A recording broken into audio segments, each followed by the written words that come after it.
In this video, I will be replacing rear shocks on a 2003 Ford Ranger Edge.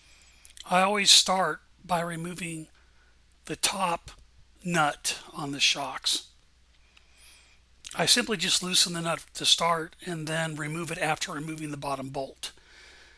To do this, you will need a 17, 18, and 19-inch wrench and socket.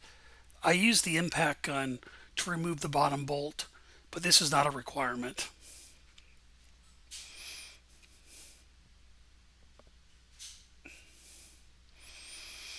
The driver's side is more difficult than the passenger side, so you might not be able to get a complete wrench up there. You may have to use a ratchet wrench to remove the nut.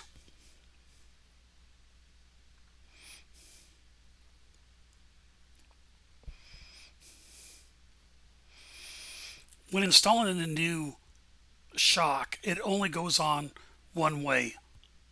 So if you're having a hard time fitting the shock onto the upper nut, you probably have it reversed. I also put lithium grease on the rubber bushings on the new shocks.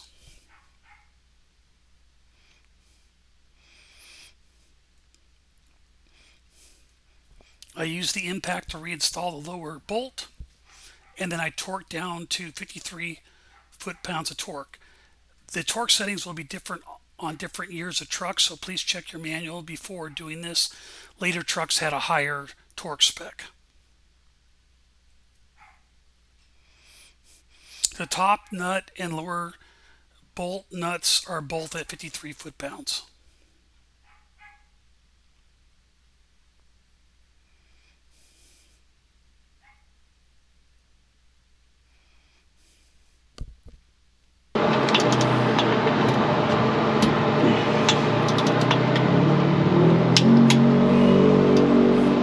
.53 foot-pounds of torque. I move on to the passenger side. I use the same set of instructions I did on the other side.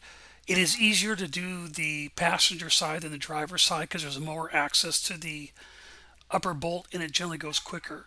This whole entire project will take less than 30 minutes, and it's quite easy on a Ranger truck to change the rear shocks.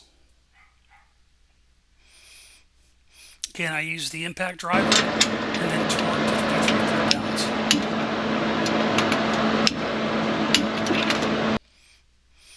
I then tighten down the top nut to 53 foot-pounds of torque as well.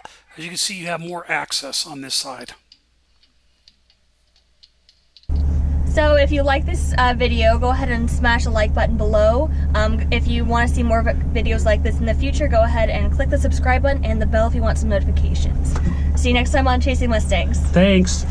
All right. Great job. Yeah, I see it like literally every day.